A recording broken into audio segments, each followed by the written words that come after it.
It's a combination of the subject matter experts going out, the leadership team, business development people, whoever is doing the selling and the trust building. How much time do they have to allocate to it? But I can tell you right now that if you try to do them together, it will take you either a very, very, very tremendously long time. It won't work and you'll get frustrated thinking all of your marketing doesn't work, or you'll dilute the pool so much that people will, come to you and they won't really understand what you do. Welcome to the Value Factory Podcast, brought to you by One Accord. We're all about helping businesses thrive and grow through leadership, strategy, and meaningful impact. Now, whether you're a seasoned executive or just starting out, our goal is to provide insights and inspiration to help you navigate your journey. Thanks for tuning in.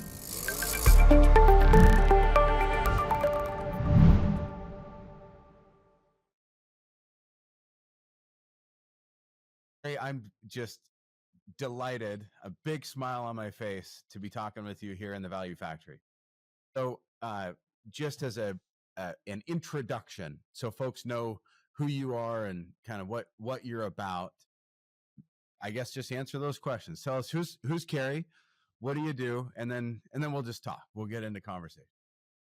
Okay, well, my name's Kerrie Luganbill. I am a partner and the chief growth officer at a consulting firm based out of Fort Collins, Colorado. So northern Colorado, just north of Denver. And we are a positioning firm that does marketing and sales strategy work. And we also help clients with marketing enablement. So those are all the cool stuff we're going to talk about. But first, who's Kerrie? So we hung out in Fort Worth. We're both members of an organization called Collective 54. That's how we first met. I was on a podcast hosted by another member and then discovered that you help her with her positioning. Mm-hmm. So then you were kind of coordinating some of the podcast stuff. But we got to know each other because we rode in Greg's truck out to the golf course. We played some golf, not together, but on the same course. You told me, you were just saying that you're one of those people that found their major first year in college, stuck to it. Tell us that story. Yeah. Well, first I'll say you're very lucky that you did not golf with me because I am not a great golfer. And there were some stray balls that occurred on that golf course, but that's another story. So yeah, I mean, my adventure into marketing was a pretty direct line. I'd actually started in high school. So I was a very, very influenced by a marketing teacher that I had in high school. And I was a member of DECA, which is a marketing entrepreneurship club for high school students. I think there's also a college chapter, but I was involved in the high school programming of that. And so in DECA, you have this option to go to different competitions. And in those competitions, there are different types of competitive formula. So you can either do a role play or you sit down with a judge and you role play in a, sales or marketing scenario, or there are what they call manuals, which are the written competition. And they are full-blown marketing and PR plans or business plans. I did the marketing and PR side of things. And I actually competed locally, statewide, and then went to nationals twice. So I was very, very involved. Yeah, very excited. I was my class president. I received a scholarship to college from my marketing work done in DECA. So that got me into, I went to college, I went to Colorado State University, close enough to home that I can still go home and get my laundry done, far enough that my parents can call me and see me for lunch every day.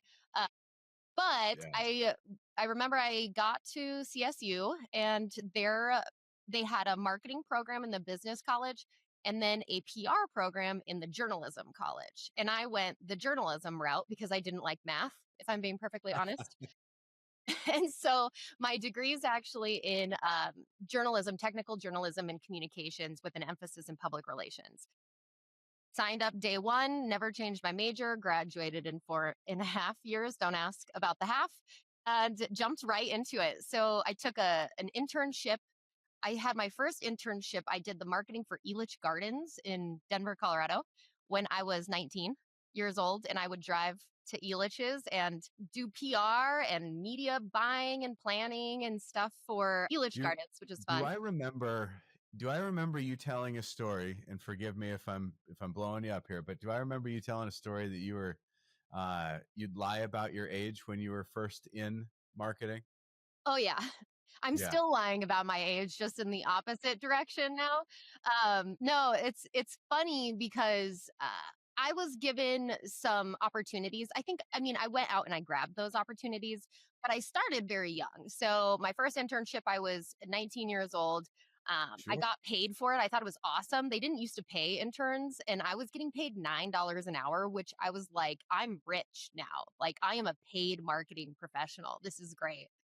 And then I took another internship that was unpaid because that was kind of the name of the game in the early 2000s. And then my third internship was with an agency. And that was where I was able to get some really good experience. And this was in the beginning of Facebook being a channel for businesses. So it had historically been something college students were using. It wasn't really mass pop, like taken people weren't who weren't in college weren't on Facebook yet.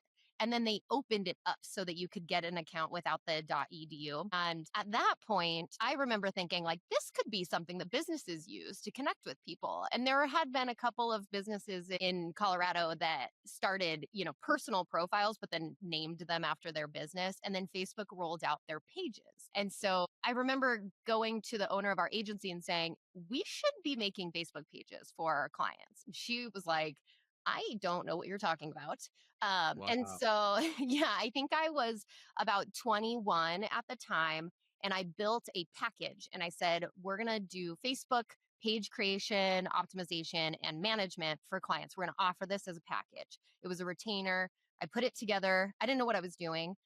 And then she was like, okay, well, go sell it to someone. And so I start going into clients. And I remember I walked into the Hilton Fort Collins, which is one of the local hotels here. And I pitched it to their general manager. And he looked at me like I had five heads. And then he signed up. He was like, let's try it. And so that was my first client that I went out, won, at 21 years old. And that would have been a great example of me probably lying and saying I was like 26. Pulling my hair If you were back. asked, like, you're not going to volunteer that coming in, but I People mean, do still look at me and go, oh, but you're so young. And I'm like, thank you. I do you appreciate find that. you find that that's like today? I'm thinking that's a competitive advantage in the space of marketing, advertising in particular. Like the world, I believe, has evolved to understanding that marketing on social channels, which I mean that's a hell of a story, Kerrie, for you to kind of see into the future that Facebook is a thing and may or may not be right in that moment. It proved to be right, hmm but just to see into that and say, hey, we should pursue this. That's awesome. I mean, that's marketing. you know Yeah. like it's always changing, and we have to place bets on what platforms we're going to focus on. And I like to say, I don't think there is a right or wrong answer, like where you place your bets. I think there are good bets and bad bets, but Mm. at the end of the day, like, you've got to kind of decide based on who your company is, what it aligns with, who your audience is, what they align with, and then you've got to try things. It is a rooted in experimentation. Okay, so you've just scratched the surface of like many wounds of entrepreneurs. You pushed on a bruise right there. hmm And there's a couple parts to it. Number one is there's no right or wrong. And as the person, I'm sitting in the chair of the person writing the check to the marketing professional, hmm and I'm like, what do you mean you don't know what the answer is as the money's leaving my hands? Right? What do you mean there's no right or wrong? Right? That scares me. And it's probably why, if I just speak from my own perspective, I don't spend more money on marketing when I know I should, because I don't have anything even close to like a 50-50 probability. It's like, well, it depends, right? Okay. But you said there's good bets and there's bad bets. And if I'm listening to this conversation, I want to rewind the tape and say, okay, what are the good bets? Or what are the bad bets? Yeah. So good betting comes from good hypothesizing. Good hypothesizing requires inputs. Those inputs need to be rooted in strategy. So if I'm betting on, hey, I think Facebook's the place to be, which now we're talking about a bet I made 15 years ago, 16 years Yeah. ago. So today those bets are different. But when I say, hey, you need to be on this platform or you need to invest time and money in this particular thing, the way that that becomes a good bet is by tying it back to foundational strategic inputs. It's who are the people you're talking to? What do they care about? What is the problem you solve for them? Why do they care about that problem? Why do they care about how you solve that problem that's different in how somebody else solves their problems? And so all of those different pieces become a foundational layer. And that foundational layer is what is required in order to make bets of any validity that aren't just complete blind bets, right? Blind bets are bad bets. Blind bets are we didn't check to see if our audience is there. We don't really have a plan or a strategy around what we're going to talk about and why anybody's going to listen to it. And we're just going to spend money here. That's a bad bet. Yep. Okay. Um, so some of the data points that you just talked through, and you allude to strategy. Strategy is in and of itself a whole like Yeah. big conversation, but in there it's our audience. I think those are the words that you used. hmm And if I think about One Accord, we have multiple audiences actually because we have a few different service offerings, things that we bring to market. So I'll give two. One is the entrepreneur, the owner of the business that they started 40 years ago. It's the person in their mid 60s. Their kids don't want to take over the business. They're going to have to transition it somehow. And I can get really granular in that, but that's one audience of people. And then I've got another audience of people that has some similarities, but is entirely different. So we have a division of our company that does strategic planning specifically for banks and credit unions. hmm So we'll do strategic planning for that entrepreneur. We also do strategic planning specifically for banks and credit unions. Okay. That creates a new audience that is the bank executive. Now, that person might also be 65, but they're not the entrepreneur. They are the salaried C-suite, the chief executive officer, the chief operating officer, et cetera. The psychographics become different while some of the demographics look the same. So the entrepreneur I might find on Meta or Facebook. The bank executive I might find on LinkedIn. The bank executive I would have a higher probability of finding at some, wine and cheese cocktail party, rubbing elbows, networking. The entrepreneur probably isn't going to be at that thing. They're going to be somewhere else because it's not a part of their 9 to 5. Now, here again, I can get even more granular. hmm I think that's what you're talking about, those data endpoints and really knowing who you're talking about. Yes. And I think where I see businesses like yours make the biggest mistake is that they run one go to market function. So, one marketing strategy, marketing plan, and they try to cover both of those in it. They try to make their message speak to both of them. They try to reach them broadly enough that they can capture both of them. And in reality, you should have two different go to market functions. You should do an entire strategy and plan and message and everything focused around one and then the other, because the closer you can get what you're saying for them to go, that sounds like me. It sounds like you were sitting in the meeting that I had last week where I was talking about these things. That builds trust faster. And you are in the business of trust building because people don't sell professional services, they buy them. They're not, they're not bought and sold the way you buy a t-shirt. They're bought and sold based on the trust you can build with them and how fast can you amplify that trust. I can guarantee you that you probably close more deals with your ideal client if you've met them in person or if they've been referred to you by an existing client that they trust, because they're transferring trust to you at that point, right? So the challenge becomes, how do you amplify trust to people who haven't met you yet? Because you can't be everywhere. Right. Are we into positioning yet? Kind of. Yeah, Did we just walk our way into that we did. conversation? Yes. Is that positioning or is that? Yeah. I mean, positioning is where does your business sit in the mind of your buyer?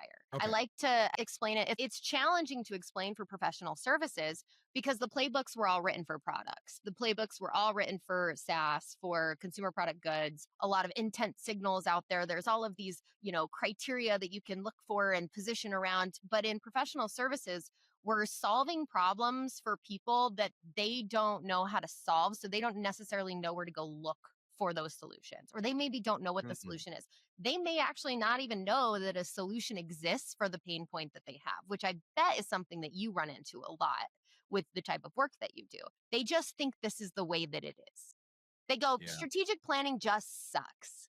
They probably, there is that connotation of we've been doing it forever. We do it this way. And then it's a plan and it sits on a shelf and nobody touches it. And, then we have to keep bringing it back. We have the same conversations over and over and over again. And they just don't know that there's a better way to do it because they haven't gone shopping in that aisle at the grocery store.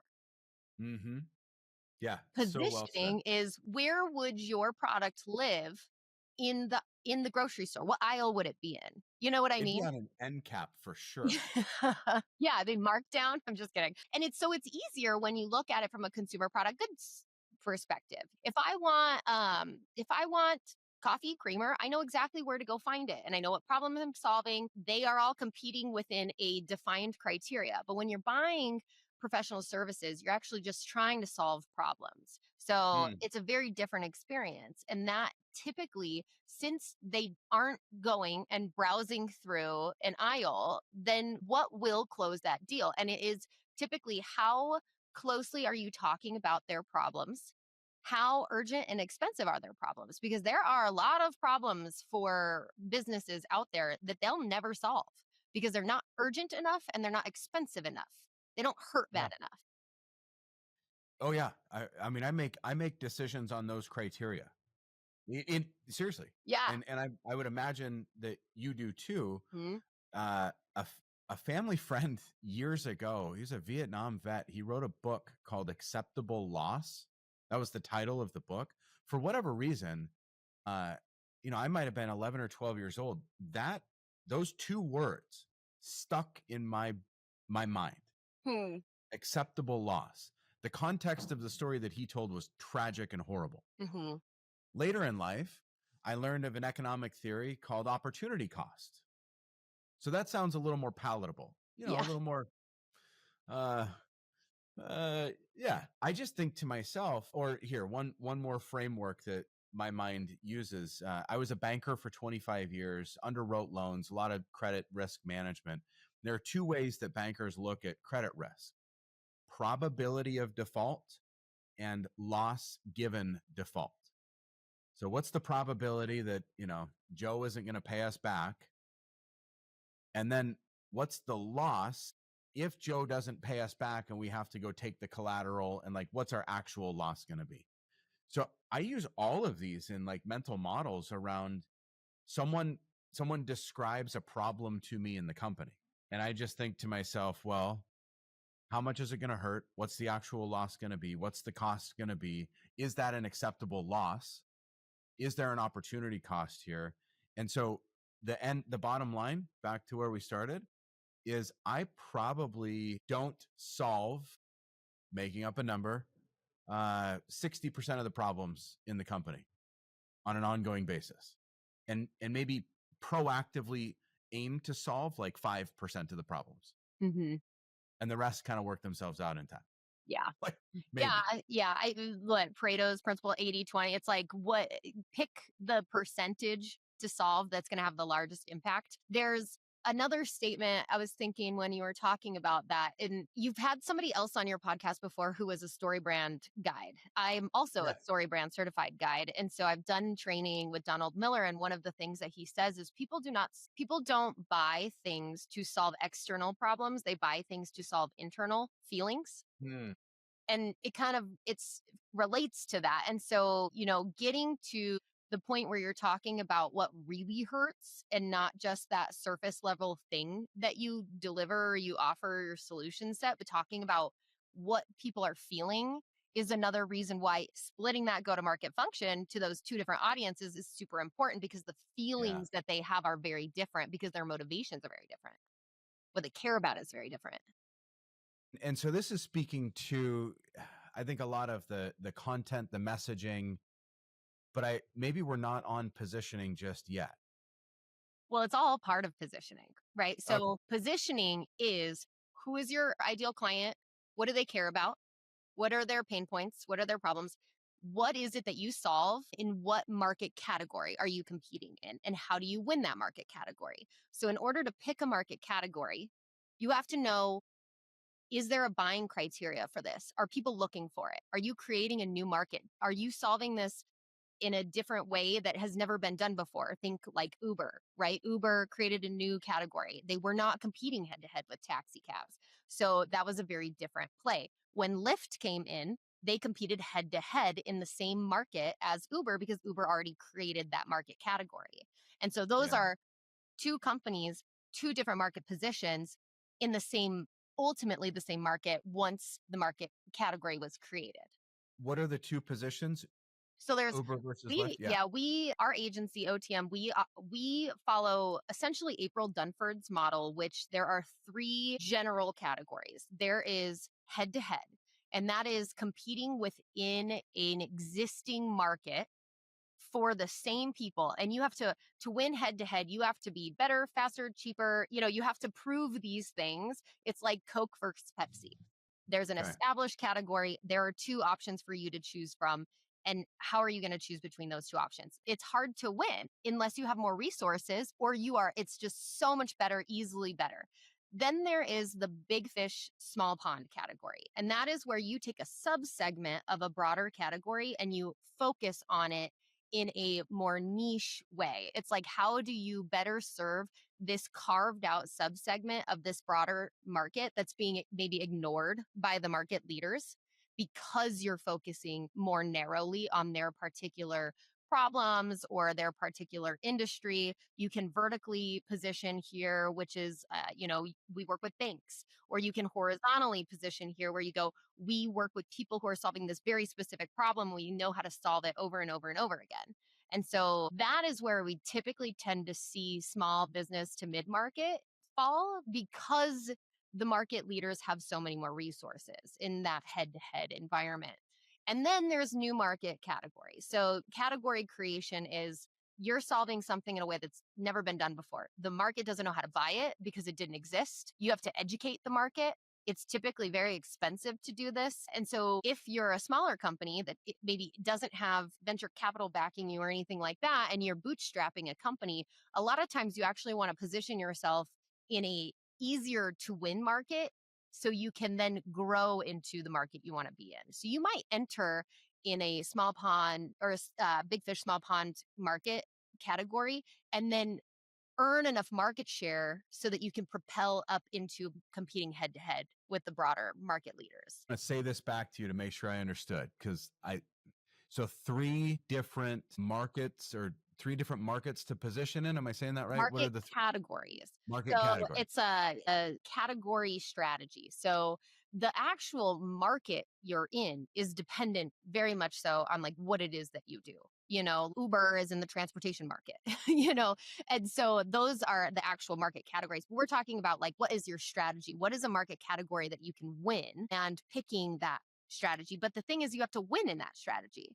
So if Yeah. you were a brand new company and you were like, I'm going to go compete with, Deloitte or McKinsey, do you have the resources to do that? Do you have the reputation to do that? Do you have the time, the money, the things that you need to be able to compete head to head with that kind of category leader? And if the answer is no, then you've got to go, okay, well, is there a subsegment of that market that I can carve off and serve better than them because of all of these reasons? Because of those reasons is how you win.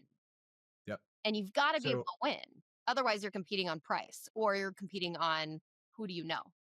if I make sense of this just in our own existence, at the highest level, we're management consultants. Mm-hmm. What we do is begins with strategic planning. And what makes us different in that is that we bring fractional and interim operators into our engagements to do the work. So it's like staff augmentation, but it's really at the leadership level. So it's not a new market. It's not a new category. Like consulting is been around since forever. We could look at McKinsey and Accenture and, BCG, like there's big consultants out there. So for us to go head to head with them would not work. So then we go into this niche, either vertical or horizontal, in that we do this one thing better or differently than those who dominate the market. Mm-hmm. Something interesting is 25 years ago, when One Accord was originally conceived, the go-to-market, the offer was interim and fractional sales leaders, like chief revenue officers. So a quarter century ago, fractional didn't Exist. that was not a word I know. Yeah. that we used in the context of employment. So that was like creating a new market. 25. But you competed in a different subsegment until that new market was created. Yes. So then today we find ourselves in this place where, I have aspirations to grow the firm to someday, compete with the big dogs, but we're not there yet. So you're saying, get in, I think I'm hearing you say, get into a niche and grow that niche until there's enough market share, there's enough size to then maybe expand. But if I am positioning myself against Accenture, for example, Mm-hmm. as an alternative, just here we are, we're the same as them, but we're better, probably not going to win. Too broad. Yeah, too broad. A good example of this would be the way that HubSpot entered the market. So HubSpot, CRM for, businesses, and HubSpot came in and said, you know what? We're not going to compete head to head with Salesforce. Salesforce, yeah. We are going to better serve the smaller businesses, small, mid-market. We're not going after enterprise. We're going to these because we're going to compete. We're going to be better than them at serving problems for this size company. And we're not going to go and try to, compete in this upmarket enterprise environment. And they did that for many years until they got to market share. Tremendous amounts of market share. And now they are moving up market. They're shifting. Yeah, they're shifting everything to go up market, but they couldn't enter the market that way because they would have run out of money trying to compete with Salesforce. So I love this example because we, until 4 days ago, were a HubSpot customer. And we are a small business. Mm-hmm. And HubSpot is now too expensive for us. They're moving up market. And it makes sense for a business to do that from a financial perspective when they're ready. And so that's where it's like they could have come in and tried competing with Salesforce from day one and set their price high and done all of those things, but they would have probably lost. They would have spent a ton of money because Salesforce had market share and they couldn't just go out there and be like, well, we're better. And they didn't have the proof points. They didn't have all of these things. They had to go establish those. So they had to find a way to win market share so that they could build revenue, so they could build the infrastructure and all of the market share, the reputation that they needed in order to eventually go up market and compete. But yeah, they're going to shift. Some businesses will stay in that mid-market. Some businesses will stay in that niche, and that's okay too, right? It's a strategic decision, which is why I'm so curious about this. There's no wrong market position. There's just weak positioning. Weak positioning would have been going in and trying to compete with somebody that you can't win against. That's weak. That's bad ideas, bad bet.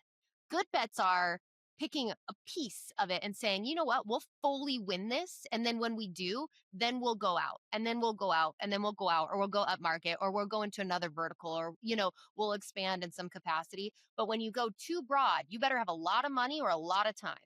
And turns out those are two very finite resources for business owners.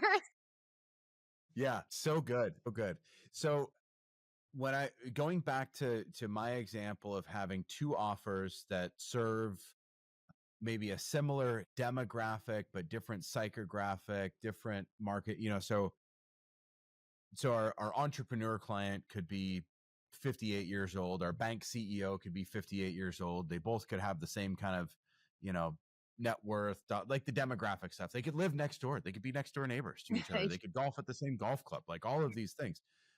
But you said, and I agree with you, we need to have two different marketing strategies. You didn't say the word motions, which would have totally thrown me off because this gets into the inside baseball lingo, marketing motions or sales motions. And like, I tell you, some industries just make up words to make other people feel stupid. That's what I think.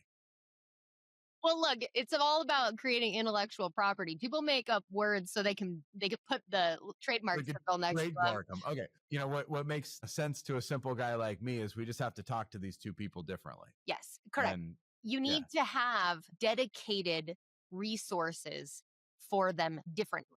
So here's the question. Do I need to double my budget? If you depends, are your goals to grow the same percentage in both of them? Let's say yes for the purpose of this, because I'm now seeking for, here's another economic term, economies of scale. Yeah. So that's where it gets challenging. The more different your individual target audiences are, the harder it is to gain economies of scale because have to tailor that message. You have to tailor your strategy. And so you'll actually lose out on economies of scale based on how different they are. The closer you can so a lot of businesses will start with like a vertical and they'll go, we're going to specialize in this particular vertical. And then they want to add another vertical. If those verticals are close, you can take advantage of economies of scale. The more different and disparate they are, the less of that shared content and shared resources Yeah. you can have.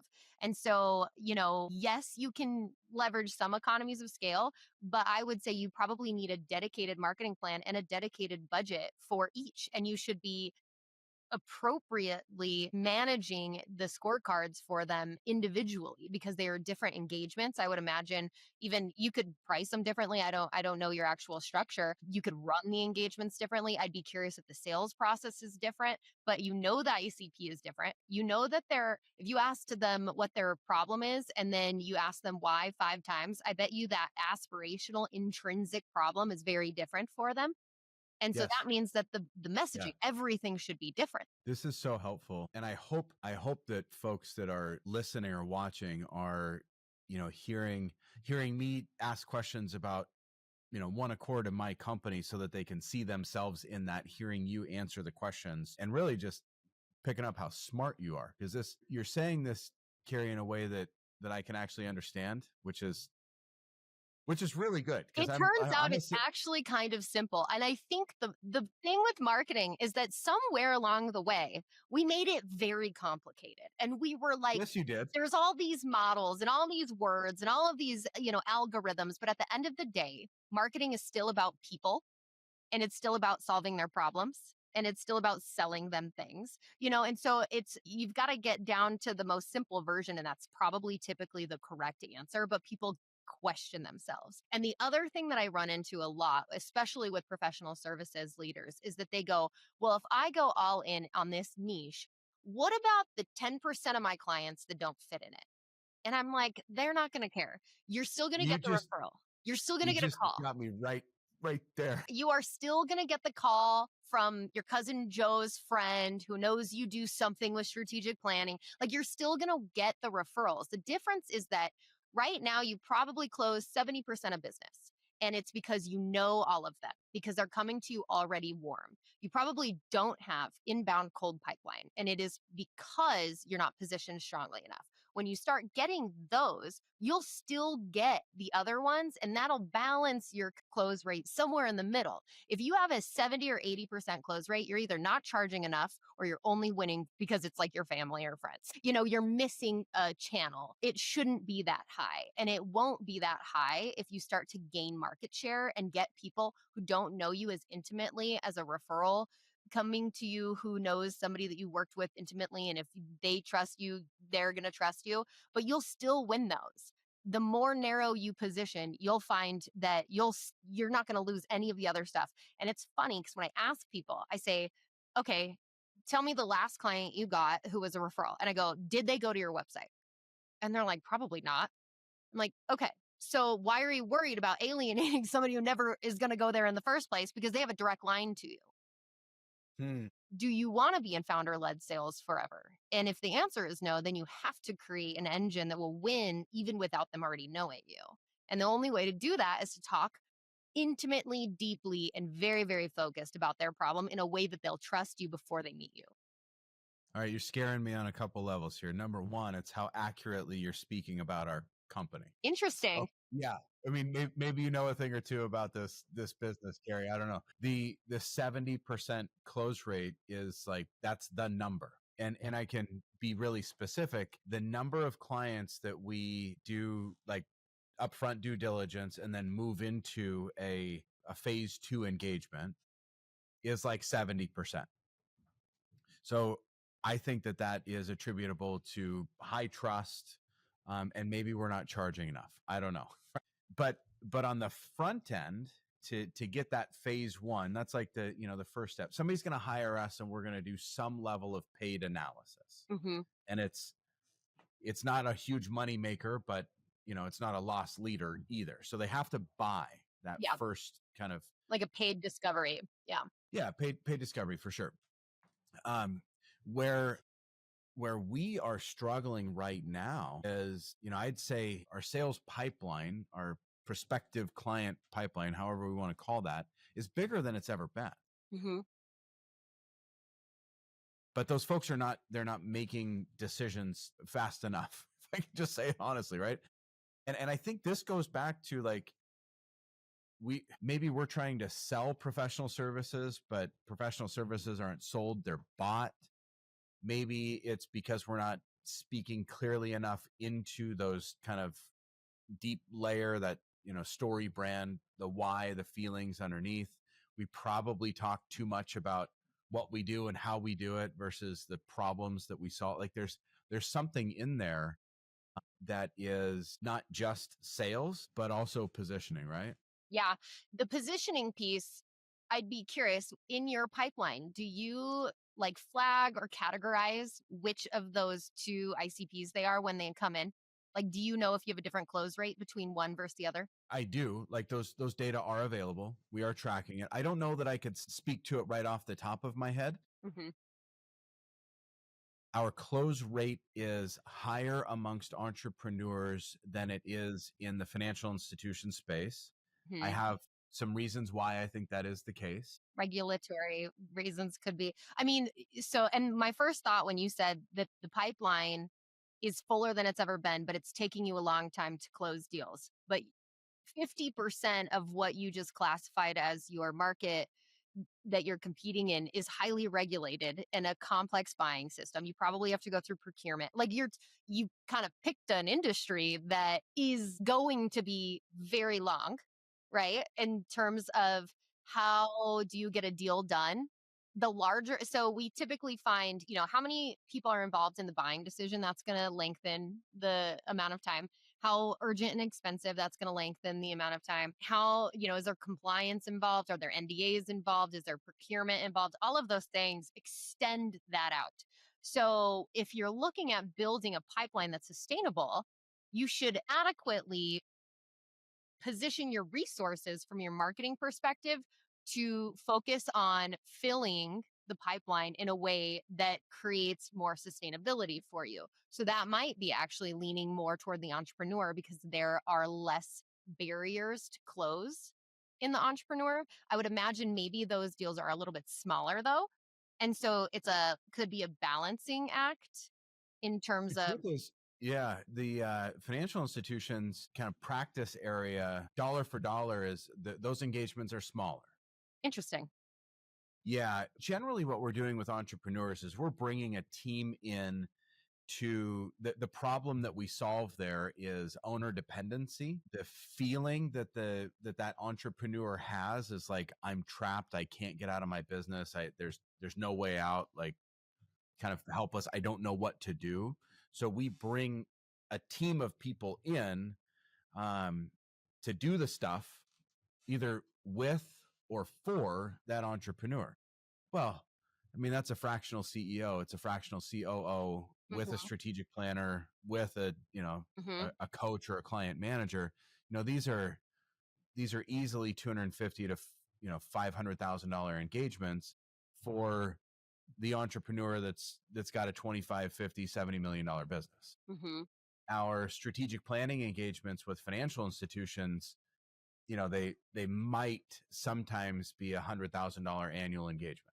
Hmm. The hypothesis that I'm working with, though, is that banks and credit unions, because they're so highly regulated and they're very slow to move, it will take us a couple of years to get into that market and be recognized. And then I think once we're in, we're in. It's kind of like it's ours to lose Mm-hmm. once we're in. I don't know if I'm right on that. So you're trying to get in to that market right now. Yeah, that's the right way to say it. We've worked with less than half dozen financial institutions so far, and we launched this kind of practice area, let's call it a year and a half ago. I love that you asked me that question. One Accord has for 25 years served entrepreneurs, closely held private businesses. We have from time to time been invited into corporate, publicly traded, publicly owned, right? I want to get into those markets. I'm a banker. I have a good friend that I've known for more than a decade, Mike Cadle. He's a retired bank executive, Yeah. and he has a passion for working with banks.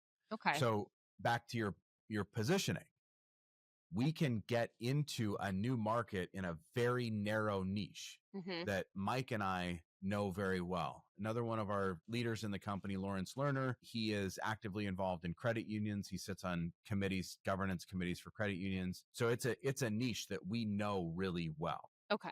So we can come in, and I believe that when we are successful working with banks and credit unions, why couldn't we go into larger corporations? Because if we've got the seal of approval from highly regulated financial institutions, we can then grow into that market and at some point go head to head with a cornerstone. Mm-hmm. I've got aggressive goals, maybe Accenture someday. Yeah. No.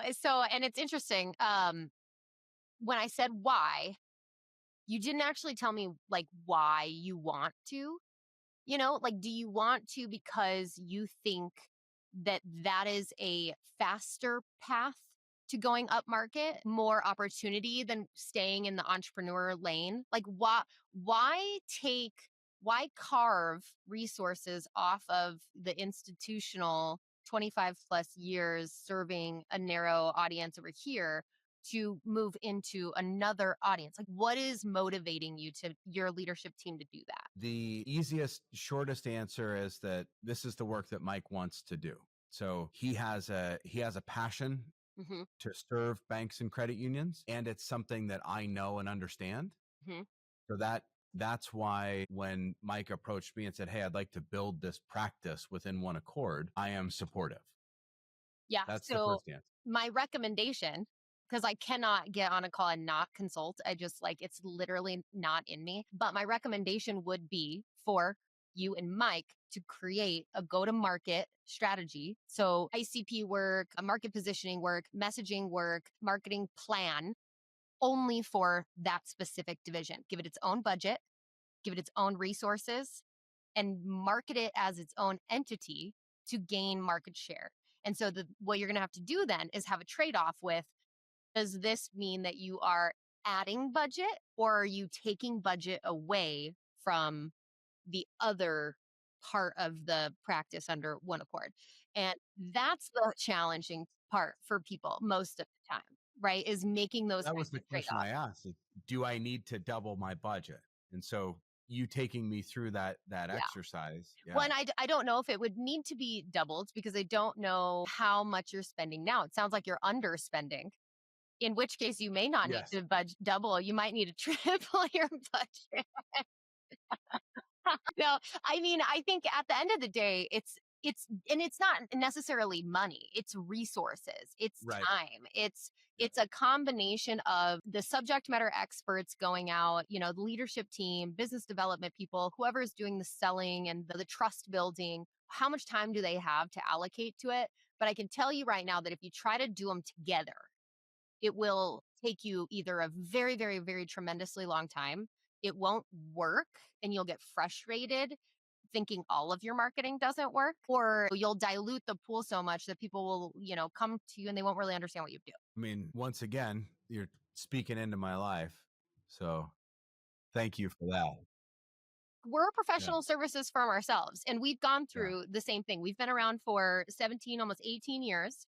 I've been with the firm for almost 14 years. And when I joined the company, we were generalist marketing firm. That's how a lot of marketing companies start, right? They serve the people around them because it's the people they know. It's their network, their immediate close network.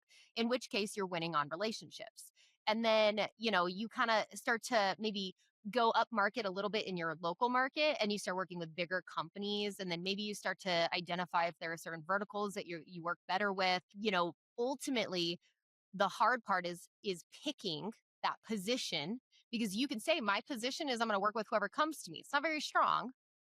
It's a weak position. It might not be wrong. If you don't want to spend any money, you don't want to spend any resources, you want to be a lifestyle founder led firm that you're going out and you're doing the hunting and the farming and all of that stuff, that's okay. But if you want to get to a point where you have market share and inbound leads coming to you for your specific work, and that means you have to be better than everybody else. You have to prove that you are better. And so we niched off into the B2B professional services a couple of years ago. And then what you start to notice, though, is that you don't actually lose the local. You don't lose the referrals that you were getting before. But what you have are options. You can say no to the work that you don't want to do, and yes to more of the work that you do want to do. And you're not limited by the things that maybe you were limited by before. But also in the day of AI and all of, the technology that we have at our fingertips, when you serve a very specific niche or you solve a very specific problem, whether you're horizontally positioned or vertically positioned, you can start to create pattern recognition that your competitors who are serving general markets cannot, because you are focusing very, Mm. very narrowly on a specific problem or a specific industry. And then you are going to create different inputs than a generalist firm, a generalist consulting Your agency. pattern recognition is probably how you know my business so well without even knowing my business. That's exactly. And the tighter you're positioned around an ICP with a very specific problem, then the tighter your actual implementation and execution and engagements can be. You can say, we know this industry or this problem so well. We've solved it all of these different ways over the course of these different years. And here are the patterns that we've recognized from solving these problems, and exactly why we've developed the intellectual property or the approach or the strategy or whatever that we do. And that's a very strong message compared to we help anyone solve these problems. You know what I mean? Because farther you get from that aspirational want or that intrinsic motivation for them hiring you to solve this problem, then the farther away you get from winning unless you have a relationship with the person. And that's where market positioning is all about. It's not about picking a category, it's about figuring out which one you can win in. Yeah, that was like a mic drop silence moment right there. That was so poignant. So good. So good. I think it's super fun. And it's also fun to watch businesses in the world around us like shift their positioning strategies. Like I've watched consumer product goods go from being, very niche to getting funding from PepsiCo and then moving up and head to head, and all of a sudden you see a Super Bowl commercial and you're like, now you have the resources. That would have been a head-to-head play early on, but you didn't have the resources to do it. So if you would have tried, you would have lost. It would have been a weak position to take. But now that you have the resources, you can take that kind of position, and that's where you don't have to stay in one place forever, but you have to be able to win. You have to be able to say, we solve this problem better than anybody else for these reasons. And those problems have to be problems that your ICP cares about, because that's the other thing. If you're talking about stuff that they don't know is their problem, you're going to run into no one ever finds you. No one's walking down that aisle in the grocery store. They have no idea that that's a thing that they need. And so when you mentioned before that you had never called it fractional work because it wasn't a term people used, someone had to champion and take the pain of Yes. building the education around the term fractional. But prior to then, if you didn't have the resources to educate an entire market on a new buying criteria, then you probably just positioned yourself alongside the other solutions that were already there. And that's what you do if you don't have the time or the money to go educate an entirely new market, but you can always shift into that market. So good. So is it the case that your ICP is someone like me, the owner of a professional services firm? It turns out it is. Yeah. So our ICP, we work with predominantly owners, founders, or generational owners who've maybe taken over a business from their father or their family. And a lot of times they're at a pivotal point where they're going, the business is good. We're running, a couple $1 million business, $3, $5 million, but we're not getting to the next level because I have to go make connections and sell every single person on what we do. They're consultatively selling. They can win if they can get a conversation, but the problem is you only have time for so many conversations in a day, in a week, and so how do you take that institutionalized consultative knowledge that is selling expertise on the fly and package it up in a way that it works in a marketing landscape, which is really challenging because we're not selling products. We're not selling t-shirts. It's not a gumball machine where you can put a quarter in and spit out a bunch of gumballs.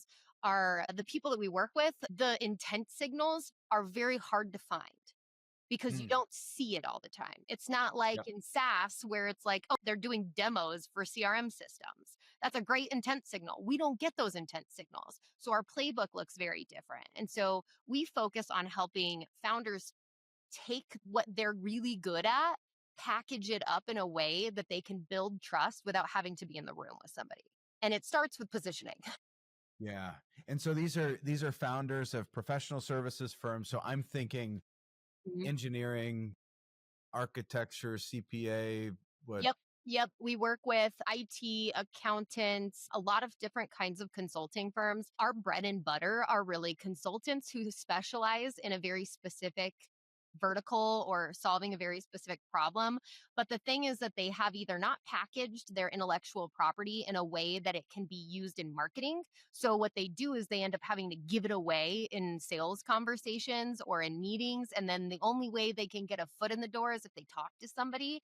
And so we help pull that out, position them strongly. Typically, it has to do with tightening their position quite a bit and then building out the frameworks and the methodologies that they're already doing, but in ways that a marketing team or a sales team can talk about them. And so, a lot of times that what we find is they'll go out and hire a salesperson and they'll go, I know I need business development. I don't want to do it anymore, or I'm doing it too much and I need somebody else to help me. And then they hire a salesperson. That salesperson comes from maybe product or maybe selling some sort of turnkey solution, and they have no idea how to sell this consulting Yeah. engagement. There's nothing's packaged up that they can talk about it really easily because they're not positioned super tightly typically. They're trying to figure out how to solve all these different problems. And then they're not actually the consultants, they're the salesperson that they've brought in. And then they have a really hard time. And they have a hard time winning those conversations, getting them to move. But then they bring the founder in or the person who's the lead consultant, and they do a great job because they solve the problems and they solve the problems while they're meeting with them. And then it's like, oh, well, because they're solving problems for all these different people, it's very hard to turn that into something that you can market and create positioning around. And that's where that like niching down makes it so much more simple. And then you win that market share. And then guess what? If you solve banks, if financial institutions is one, and then maybe manufacturing is another one, once you win the market share and you have a proof of concept that this playbook works and that you can go out and start to get revenue and inbound streams from it, then take that and then apply it to the next vertical. But when you try to do all of them at once, aiming for economies of scale, what you're doing is diluting the pool and you're talking to no one. Right. Totally there. And I'm just thinking of how, if I don't know that we could have scripted this any better. So the positioning that has occurred in this conversation, and so this becomes a matter of, public record, digital record. It's out on the interwebs, right? If there is a professional service firm owner, founder, second generation, and they've listened this far, right? You haven't solved their problems, but you've demonstrated, a high degree of competence in being able to solve my problems because I've opened up and I've shared with you some information about the firm. So this is a piece of content that lends itself well into that positioning, is it not? Mm-hmm. It absolutely And is. yeah. And, because we're really focused on professional services firms, we know the channels, we know the tools, we know all that. And honestly, when you get to like actual activation, like posting on LinkedIn, that's not ever really the problem. That is usually what people think is the problem because it's a symptom. They come and they go, we're doing it wrong on LinkedIn. We're not posting enough, or we're, whatever. We don't have the right structure. And it's always comes back to no, your message isn't tightly woven around your target audience enough. And if you're going after trying to get just like reach and, visibility from whoever, then that's fine. That's a pretty weak strategy. I'd rather have all of our clients get, 100 of their closest ICP fits to see their content than 10,000 people who don't fit their ICP at all, right? Because that's irrelevant. Yep. It doesn't matter at that point. But the tool belt downstream, where you post, where you advertise, all of those things, there's only so many options. Isn't that funny? Because that's what people probably knock on your door to buy. Yes, absolutely. They knock on our door to buy, I need a new website. I need a LinkedIn plan. I need advertising. And I would say 9 times out of 10, when we pick up the hood and we look under and we see what's going on, we go, the reason what you're doing right now isn't working is because you're talking to everyone and you can't win. You haven't expressed how you win. You lead with, functional process, and you talk not at all about outcomes. You are talking about what you do, not the problems you solve. These are typically like the super quick things that our team is entirely trained to see and find and know because we only work with these types of businesses, and so we have that pattern recognition. And it makes sense because you look at other B2B, you look at like SaaS companies. A lot of people will be like, I want my website to look like Apple. They look at all of these really popular brands. Yeah. But you're not selling a product, you're selling a service, you're selling a professional service, you're selling trust. And so how do you sell trust to somebody who doesn't already trust you? And you have to build that trust by showing them that you intimately understand their problems. So good. So good. Like seriously, the first time I was introduced to you was online. You were presenting to a group in our collective 54 leadership. I forget all that. Anyhow, you were presenting. And I was like, shit, she is smart. Like, you know it. And then hanging out with you in Dallas and Fort Worth just further cemented that. And in this conversation, thank you. Like, you're actually giving me actionable ideas, like things that I want to go do. Yeah. I was like, what are you going to do now? What's your 90-day plan? You can't help it, can you?